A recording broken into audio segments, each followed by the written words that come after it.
Hi, everyone. Thank you for joining the Nantucket Small Business Update. We have Christy Ferrantella, president of the Nantucket Chamber of Commerce, and very happy to see Margaretta Andrews from the Community Foundation of Nantucket. We're here to talk about anything small business updates and also about nonprofits and all the work that Margaretta and the Community Foundation is doing. So I want to start with say hello. Thank you both for being here. Thank you. Christy, what can you tell us? What's happened the last 2 or 3, 4 days that small businesses need to know about? Yeah, so one of the most important things is the expansion of unemployment. We found out a couple weeks ago that this was expanding to people who typically don't qualify. So self-employed, 1099 contractors, people who work part-time, people who work for churches. So they just finally released that. They had said April 30th and they got it done 10 days early. So people can go on to the Mass DUA website and start their application to start collecting, and it will be retroactive for when COVID started to affect your business. Another business update is the PPP funds and the EIDL EIDL loan are temporarily on pause because of funding, but we're encouraging all businesses to continue to keep gathering their information, be ready to submit if you haven't already applied as soon as the funding goes through, which we're hopeful Congress will pass through this week. We want businesses to be first in line, especially Nantucket businesses, to get access to those loans. And the other update, the Board of Health did approve the slow phased reentry for landscaping and construction. So you can go to the town website if you have any questions about getting your business open. It's very limited, 1 to 2 people. All the information is on the town website. Christy, on the PPP loans, and if you haven't already applied, should you wait until it reopens, or can you apply with your bank through the SBA, or are you just getting things ready and organized? Right now, just getting things ready. No banks are accepting the applications, but definitely be in touch with your banker so that you can be notified as soon as possible. And are people seeing the PP loans come in? Are people seeing the EIDL grants loans coming in? What have you heard on Nantucket? Yes, so a lot of the PPP loans that went through that first round, the April 2nd or April 3rd, those are definitely starting to see the funding because you get the cash 10 days after you close. And so those businesses that acted very quickly are seeing the results of that. Unfortunately, the contractors weren't allowed to apply until the 10th, and so those are slower to see those funds. But many banks have entered the information, and if you applied before they closed the application, you're still in line, and hopefully as soon as there's funding, you would kind of be first in line to get those.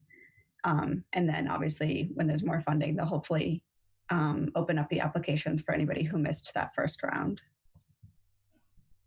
And EIDL, has anybody seen that on the island? And that's also stopped? Because I applied for that myself for my 2 small businesses, and that was really easy when they came out with the new website. Yeah, even the chamber applied for that, and we have not heard back yet. I have heard of a couple small businesses who applied very early, kind of like March 30th, March 31st, started to see the advancements come through. It's $1,000 per employee, so people are seeing like $3,000 or $4,000 coming through. And then some have started to also receive the grant information, the loan information. So closing on that. I haven't heard of anybody closing on their loan and actually getting the funds, but it is moving slowly. And I'm hopeful that Congress will, I'm overly optimistic that Congress will pass through some more funding. Thank you, Christy. We don't have any comments yet over on YouTube, but Margaretta, you've been doing a lot, you and your staff at the Community Foundation. Give us an update of what have you been doing the last 4 weeks?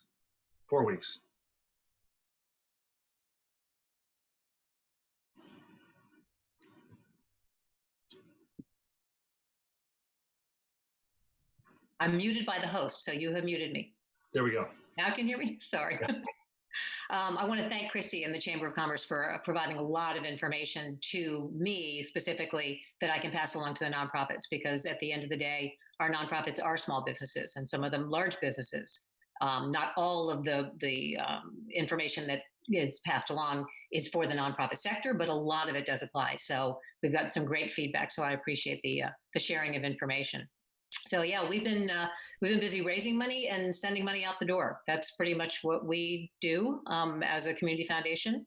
We started the Emergency Relief Fund about 3 weeks ago now, and are on track to raise a little more than $1 million, which is incredible in a short period of time.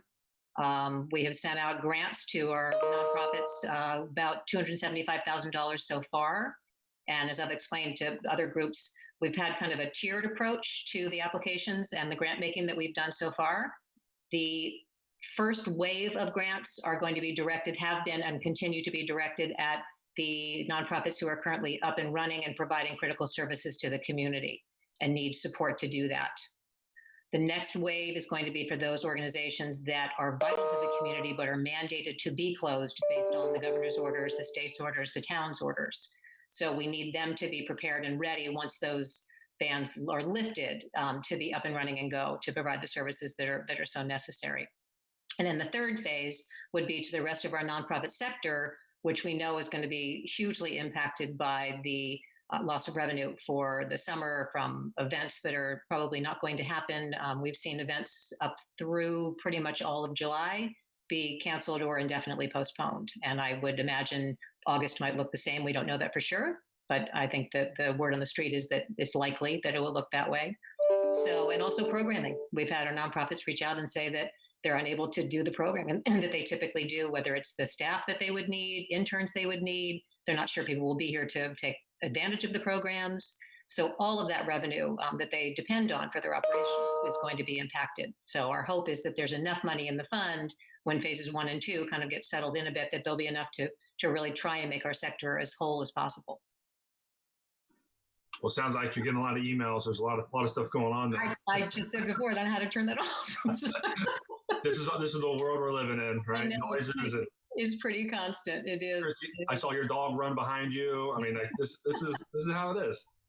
Could you give, so in the emergency fund, that $1 million, has been donated or will be donated. You've given out 275, and in first phases, what are some examples of critical services? So far, I don't have the list in front of me. We had a press release last week. I should have had that with me. I apologize. I know that we had, Fairwinds. We had Health Imperatives. Those are up, running, providing services, even their virtual services. Some small grants like the Boys and Girls Club that are doing remote learning right now. They needed a laptop for one of their director of operations to be able to work remotely. That was kind of an easy, quick, get that done. So it's not all necessarily feeding the hungry and the poor, although that's exactly what we did. We had a large grant that went out to Nantucket food, fuel, and rental assistance. That was probably one of the biggest ones that we sent out. Phase 2, we had Small Friends and Rising Tide, who are daycare preschools that are going to be open at some point, although now I'm hearing that that's even going to be further delayed. But when our workers start to go back to work, they need somewhere for their children to be. We just got notification. I think everybody's probably aware by now. The governor has mandated that the schools be closed through the end of the school year, and the EEC providers be closed at least through June. So that I know is Rising Tide. I'm not sure about Small Friends. So there's going to be a huge need for adequate, competent, licensed daycare on this community that will not be met, and at least the way we're used to having it be met. So that's probably the number one thing on our radar right now, and that's literally as of today, and that's probably most of the emails that you're hearing about right now. Thank you. I have one question. Will businesses that have already submitted applications but not been funded yet be ahead of new applications when the loans open up again? Do you expect any new applications to get funds? I guess that's more about your system of how you organize all your applications. They're not for us, or that's for the loan process, I would think, because we're not loans, we're grants. Yeah, so I think that was in reference to the PPP. Oh, okay, I'm sorry. That's okay. Yep. I haven't heard what the process will be, but I would assume that people who are already in the system would get the funds first. But I know that they've been working on a package that would cover the need of people who haven't applied and people who have applied. Thank you. So we have the emergency fund, right? And that's been very successful. You've given out $250,000. That's huge. And that's going to continue to happen. What other funds have been established in the last week? I know there was a big one that just came online recently. And they are popping. So it's Act Saves, which is a community initiative. Locals for locals is kind of the way that they're phrasing it. These are concerned Nantucket residents, both year-round and seasonal, who really wanted to direct as much support as possible to the individual islander and their families, which is a challenge for a community foundation. We're not able to provide direct relief to any individuals. So they created a fund with us that was going to specifically support Nantucket food, fuel, and rental assistance only, because that was the way that they really felt they could provide that direct support to the islanders. There are going to be gift cards for the Stop and Shop. They can have their rent and mortgage paid directly, utilities paid directly. So it's not cash to the individual, it's paying their expenses on their behalf.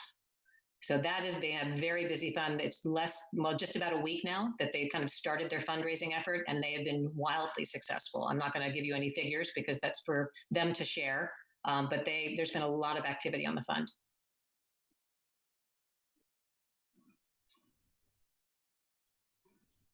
Sorry, I'm trying to unmute here. There we go. So what is the difference of the Act Saves Fund versus the emergency fund? And I always ask you this whenever we talk and interview, so people understand where do they want to give and where do they want to put their money. Right. Why do this versus sending it right to the food pantry or somewhere else? And thank you, because we get a lot of questions about the only reason why these dollars are not going directly to Nantucket Food, Fuel, and Rental is because their staff is small and they're really not equipped to handle the number of donations that are coming in right now. We're staffed up for it. So this is what we do. So it's really an administrative service that we're providing to them. So all the gifts come to the Community Foundation for Nantucket specifically for Act Saves. We acknowledge those gifts as charitable, and we turn around and send all those dollars directly to Nantucket Food, Fuel, and Rental Assistance. So that's the only reason. The Emergency Relief Fund, we also are supporting Nantucket Food, Fuel, and Rental Assistance along with all the other providers of service in the community. So it's a broader brush, a wider reach, and we will eventually, we hope, with enough funding, move out of the specifically only human service area into some of our cultural organizations and conservation organizations and education, because that's our role as a community foundation, is to support them all. And our donors, we say we support them all. It's our donors that support them all. Our donors are the ones that create these funds so that we can support this community. So they're the ones that deserve the thanks. And how do you know when it's okay to move into more phase 2 and maybe phase 3, or to spread it around? Like that's got to be difficult. We're in uncharted territory, just like everybody else. We've never done this before. I have an amazing executive committee. We meet 2 or 3 times a week to discuss these grant applications. We met this morning, and that was the topic of conversation: is when do we know the emergency part is done and we're ready for phase 2? Phase 2 is actually kind of easier to quantify because that's when the town literally opens up, right? And these providers are allowed to open up unless there's a special provision for them. But my guess is, especially for childcare, if the schools are going to be closed, the big childcare centers, I can't imagine, would be open, because the idea is not to have everybody all together in one space. So how do we safely and adequately provide childcare to our young people when their parents go back to work under these circumstances? I don't know. It's going to be interesting. I think this community is always creative and always comes through in some wonderful way. So my guess is that there will be a solution. It may not be perfect, but there will be some solutions that are coming forward as we move forward. Yeah, my 2-year-old's really curious when she gets to go back to small friends. She doesn't use those words, but she's asking about her friends. They are. And how are you going to tell her, no, sorry, 6 feet apart? So you can't hug your best friend. There's no concept of that with our youngest group. So I don't know what this is going to look like. I don't, but we're here. Our message to everybody out in the community is, if you have a creative idea, let us know, because we're not here to think of the creative ideas. We're here to hear them, vet them, and fund them. Mm-hmm. So if there's something out there that we can help with, this is where we can go to an individual donor or a group of donors and say, wow, there's an amazing initiative out there. What do you think? And people respond to that. The donors have been incredible. They really have. That's good to hear that if ideas come in, you can be adaptable and creative within these funds that are already established. Absolutely. Or create a new one. We actually, there was one small fund that I didn't mention because it is very focused, and that was when Patrick Ridge stepped up and right at the very beginning when the school closed and helped the school provide meals to their children, and did that for free for quite some time. And then started, there was an individual that wanted to support him and had a family foundation. So the family foundation cannot direct dollars to an enterprise.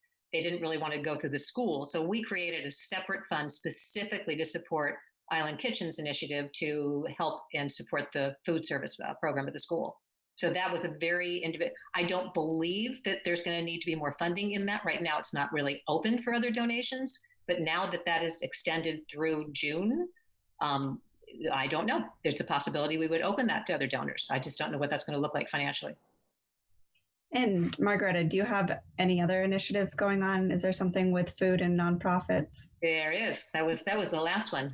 So within the Nantucket Fund for Emergency Relief, we have what we call our Emergency Food Initiative. And this is really fun.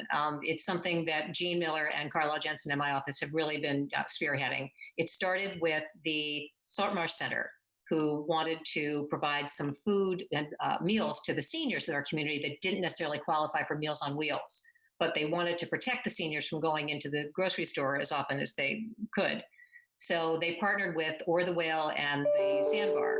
And for over 2 weeks, maybe even into the third week, those restaurants provided meals for our seniors for free. They never asked anyone for money. They just did it out of the goodness of their heart. It was incredible. And we heard about it, and we had a donor who heard about it, and he decided that he wanted to fund this initiative. So he committed $100,000 in this fund directly for the food initiative. So now Jean and Carlisle have managed to partner 7 nonprofits with local restaurants that are providing meals for their constituents. It's not need-based. This is just once a week, sometimes twice. The nonprofit decides that they will reach out to their constituents who would like a meal. They sign up. They partner with the restaurant. They pay the restaurant for those meals, which is capped at a certain level. And then we, the community foundation, through this $100,000 grant, reimburse them for the dollars that they've spent for the meals. So last week, which was the first full week that we did this, there was over 500 meals provided to our community. That's amazing. It was amazing. It really was. It was very cool. I know that the Bee is partnering up with a Safe Place, I think. Safe Place. Yep. And I heard the Boys and Girls Club. I saw some pictures online this week of them delivering meals. The Breeze did over 100 meals for the Boys and Girls Club. Wow. Because they had a communal meal, and all their families would come and kind of have the same thing. They'd have a potluck dinner. They can't do that anymore. But at least now they can feel like they're having the same meal, and they have that sense of community. So it really, food is love. Food makes us feel good when things are not great and scary. So anything we can do around this, again, my guess is this has been so wildly successful that we may need more funding around this as well. Because I think $100,000 sounds like a lot of money, but at 500 meals a week, we could go through that pretty quickly. So if anybody's interested in contributing, where would they go? They would go to the Nantucket Fund for Emergency Relief. And then those dollars, if they wanted to designate it for food, we can do that. Right now, our plan is if we finish the $100,000 that was indicated there, and we have no large donor that specifically wanted to help sustain that program, that we would just start moving some dollars over. It's really going to be hard to keep track of individual donations that would be for food. But if you feel compelled, you can certainly put Food Initiative on the check or in your credit card donation. Perfect. And Margaret, you said that was through the emergency fund, which is right there in the middle of your website. So if you Google whole page, our homepage is dedicated. All you have to do is just click on the homepage. So, and if not, you can just Google it. You can get into our website and put food Nantucket Fund for Emergency Relief, and it'll pop up. But the whole homepage now, if you just hover over it, it is live right to the donation page. Okay. So you don't necessarily have to restrict it for this food program because you think there's going to be enough money to go. But if there's a bigger donation. Exactly. So for a large donation, we would, like this one. If there's another, 50,000 or 100,000, we absolutely would, because we will continue this until, well, I'm sure there's never not going to be a need for it, because I think it's kind of awesome. But I think once the restaurants are up and hopefully open, more open than they are now, it might be a burden on them to continue this program. So we would look to them to say, when are you ready to give it a day? Okay, and the just to kind of go over it again, and then ACT Saves, you can just Google ACT Saves, it'll pop up, or actsaves.org, Yep. and then that goes right to the food, fuel, rental assistance, which is a way to go directly to help individuals Exactly. in our island, Yep. on our island. So the donate button on their website comes right to their fund with us. Right. And there also is a direct link to Nantucket food and rental assistance, so you can see how you can apply for help. Okay. So it's both for the donor and for the recipient. Okay. And they're doing a great, the outreach in the community is amazing. So they've got an advisory group that is widespread, and they have a great donor base, and they're reaching out to all the different sectors in the community, making sure that everybody is aware that anybody who is out of work, this is not a handout. This is absolute emergency relief that every Nantucket resident is entitled to. There is no shame in asking for help right now. We were able to actually, Housing Nantucket was another one of the grants that we provided on an emergency basis, and that was forgiven the entire month of April for their clients. So all of those rents were forgiven. So that means a lot to individuals. It's incredible. That's exactly what will happen through Nantucket Food and Fuel. It might not be the entire rent or the entire mortgage, but utility bills, rent, gift cards for food, all those things, the help is there. They are there to help, and we're here to help them help. So please don't be shy in asking. There is no shame in asking. This is an emergency. This is a crisis, and our community is hurting. It's so important, Margaretta, because if people can have their rent paid and they can have utilities and they have some, access to food and some and medical care, those things, then they're more liable to stay at home exactly during this order and not feeling that desperation of not having money coming in and a paycheck and how to pay your rent. And so you make decisions to provide for your family. And so if we can help these families and individuals, right, then it's going to help us make the best decisions. I totally agree. Christy, do you want to add on anything? Anything we miss on unemployment or any other thing that's happening with human services with the town? I was just thinking that the Chamber did launch our Keep the Rock Solid campaign. So it's keeptherocksolid.com, and it has a lot of the same links. It's basically a website of how you can get help or give help, and that's for small businesses and individuals. So there's links to ACT Saves and the Community Foundation, but also ways that you can support donating to those, and then how you request help.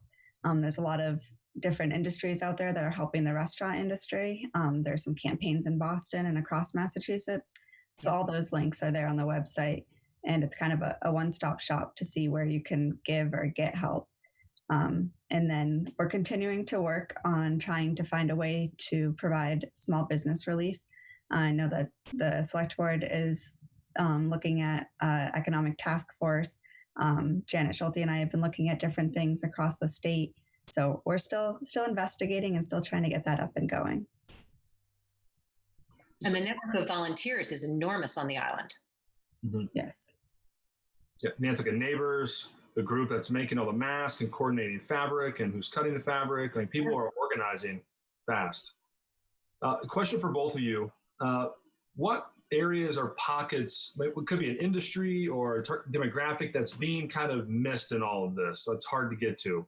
Is there a certain type of business, or is there a certain, is it the 1099 workers, or who are you hearing and seeing, getting funding is not missing, but it's hard to get to them? Is there anything that you've heard?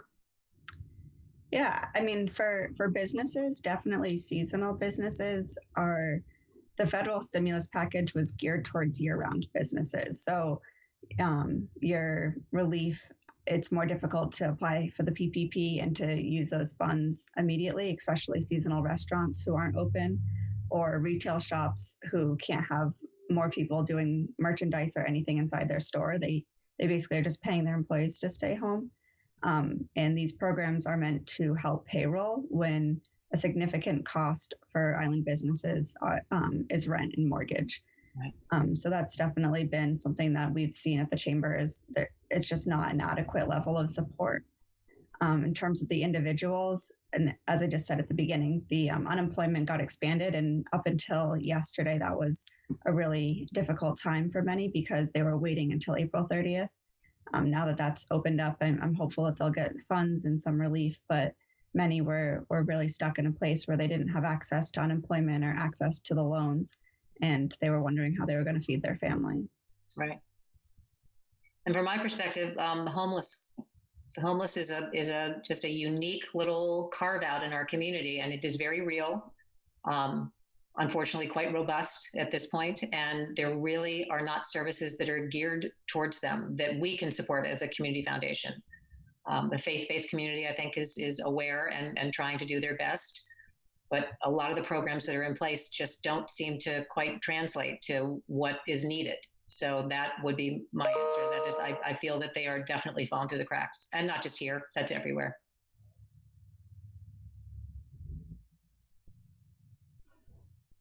We have two, one comment question. Is it possible to create gift cards for produce available from sustainable Nantucket farmers?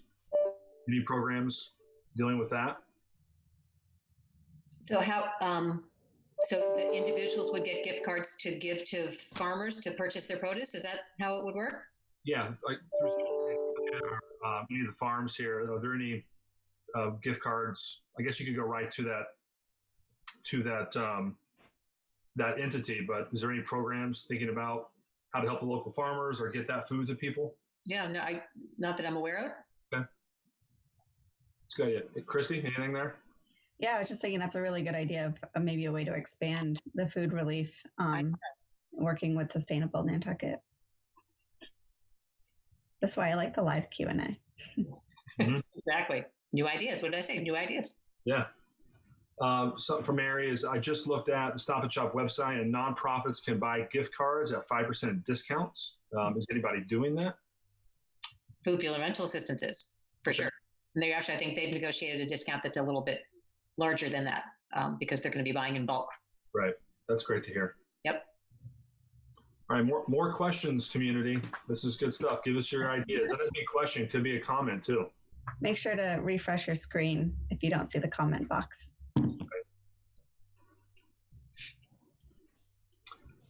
So Margareta, you had mentioned a lot of arts and cultural organizations kind of having to adapt. Do you know of any examples of how they're adapting to this new world and maybe what the summer will look like for them? Hopefully you're all aware the Artists Association had a very successful spring sweep last weekend. I think they are quite uniquely positioned to do a virtual auction with art that may not translate to everybody else, but they were able to be wildly successful, much more than they had anticipated. And so great kudos to them for pulling it off in a very short period of time. They scrambled like crazy.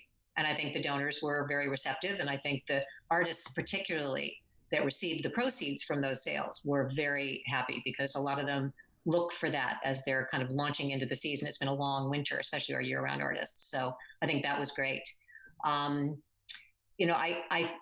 believe that especially in the cultural groups, there will be very creative ways to do virtual entertainment and culture and art and music.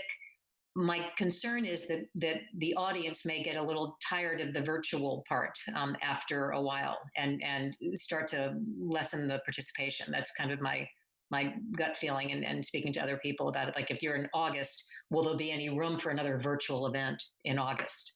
That might have kind of, been the last one that they want to do. I don't know.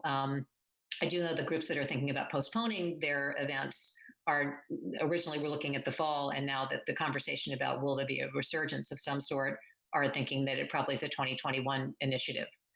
So the goal for everybody is to get through this year and March 4th. I think Mariah Mitchell just announced that they are not going to be able to bring their interns this summer, and most of their programming relies on the interns. So they're going to need a lot of support, extra support that they weren't anticipating because that really impacts their programming. They have some volunteers on Nantucket, but nowhere near the numbers that they need to run their programs. So that I'm aware of. I don't know, the Music Center is doing wonderful things with virtual lessons. So I think anybody who has a child at home is probably, I would be, when's the next lesson? Something different than sitting and looking at mom in the kitchen, right? So I think they're doing that, but that's not the same. They can't always do that. The instruction is a little bit different. Yeah, it's definitely a time to look to adapt. I know with Daffodil Weekend coming up this weekend, the chamber is doing some things virtually, but we're seeing the NHA doing a live Instagram flower power party, and Nisha is going to do a live dog parade. So we're being creative, but it's tough. It's nice to share these experiences and think of our nonprofits and hopefully get people to donate to them and support them during this time. Yeah, it's important. I think, what this happening, especially when the world kind of fell apart economically, there was real fear in the nonprofit community that donations would dry up and that people would be afraid.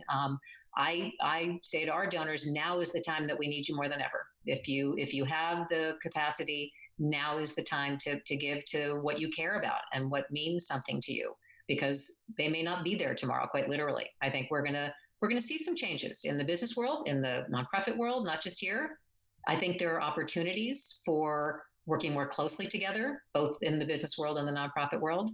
I would hope that our local nonprofits would look at each other and think, are there ways that we could affect some economies of scale by working together, combining, merging, collaborating? I don't know what the word is, but I think that there are some real opportunities here that hopefully these organizations and their boards are looking pretty closely at. Yeah, I think this has definitely been a time where we see so much more collaboration over competition, and we're all in this together. And it's been something that we're seeing across the state and locally. And I think it's a wonderful thing that we're getting to experience in the positive in all of this negative. There is a lot of positive. We're going to come out the other side, especially here. This community is incredible. So we're going to come out the other side. We may look a little different. We may be a little worse for the wear, but we're going to come out the other side probably stronger, certainly more aware of what's important to all of us, both personally and professionally. I think there's, it's going to be an interesting 12 months. Definitely. I agree with you, Margareta. This is Nantucketers, whether you've been here for 2 years or 20 years or 2 generations, like we're salty, and we're if you like living here, then you're pretty good at adapting and being innovative and collaborating. And so I'm seeing it more and more, and I want to just continue to encourage people to get on Zoom calls, and anybody in your industry, whether it's a nonprofit or all the coffee shops, should get together and talk and how to be creative and get through this and come out with different ideas to be stronger. So I agree with everything you're saying. One last question here, and then we'll wrap up. What efforts are being made to reach out to the diverse community, the Spanish, Bulgarian, Portuguese speaking community? Any thoughts there? Christy, I know you're involved with a little bit of that. Yeah, I was going to say for town efforts, I know that we've been trying to translate everything, especially all the orders that are emergency orders that are going through. The hospital has been translating everything. Just yesterday, the day before, the Massachusetts Department of Unemployment started a Spanish application. So they do have things in other languages as well. So they're trying to host more town halls in different languages and get all the resources out and everything translated. Awesome. Yeah, from our perspective, in the middle of all this, as I'm sure you're all aware, we are in the process of doing the 2020 census. So I'm on the Complete Count Committee, and we also hold a fund. We were lucky enough to receive 2 and then a 3rd grant to fund efforts around the census. So all of the materials that we have printed and paid for and distributed are in 3 languages, English, Spanish, and Portuguese. And Martha Turk was hired as their administrative assistant for this program and has worked so hard. My hat goes off to her. She has been extraordinary. Unfortunately, most of our efforts were around in-person question assistance centers that just can't happen right now. So we're going to a virtual, digital, social media kind of a platform, again, trying very hard to be at least bilingual in those areas, which is a little more challenging. I'm not a social media person, even in English, so I don't really know what that translates to if we're trying to get it in English and Portuguese, Spanish and Portuguese. But the efforts are going to continue, even though the dates have been pushed back a bit. Nantucket is at about 17% response rate, and the state is over 50%. So we are definitely lagging behind. It's not just our hard to reach communities. I think there's some issues with the mail. They refuse to mail our census forms to post office boxes. So that has been a challenge because a lot of, probably 50% of Nantucket receives their mail from their post office box. So exactly. So, if you're not aware of this and you don't know that you can go online this year or make a phone call, then it just isn't going to happen. And we could be hugely impacted for the next 10 years if we're going to be undercounted that significantly. So we're doing our best to get the word out as much as we can. Yeah, and it's even more important now with some of the COVID relief coming out that if we see, relief efforts over the next year or two, they're going to be looking at our census. Absolutely. Just want to let Brian know, who asked that question. There are small groups forming that are taking these more complicated emergency orders from the state and from the town and trying to synthesize them and get them into understandable forms to the different areas of our non-English speaking community. Right. It's kind of another thing that we're collaborating, and these groups and structures are forming to get the word out outside of the town. Just so that is happening. Right. Any last words, any last thoughts for our small businesses? Words of inspiration before we get in this? No, I think I've been seeing so much collaboration, and I think Margareta with the Community Foundation, I'm on all of your emails as well, and I thank you for sending what the Chamber is doing, but I've also been following everything that you send, and you're such a valuable resource for nonprofits, so thank you for all that you're doing. Oh, well, thank you. And back at you. I think the Chamber has really taken the lead here in a very positive way. It's been calming knowing that there's information coming out that that makes sense to people, is not overwhelming, is timely. So yeah, for our nonprofits and the businesses, hang in there, guys. That's really the message. And to our donors, thank you, because in our world, we couldn't do anything without you. So we appreciate everything that you've done. Thank you. Thank you both for your leadership. You're doing amazing things for our community in a very, very tough time. And even your websites and just your organizations can answer a lot of questions. So people aren't sure, email the Chamber, email Christy, go to their website. You guys have done a really great job of organizing a lot of information to kind of walk us through this. That's great. Thank you both. Thanks everybody for tuning in to the Nantucket Small Business Update. We hope to do this every Tuesday. It's live, and it will also be posted. Thank you to NCTV 18 for putting in their resources to help us get this together and get it out to as many people as possible.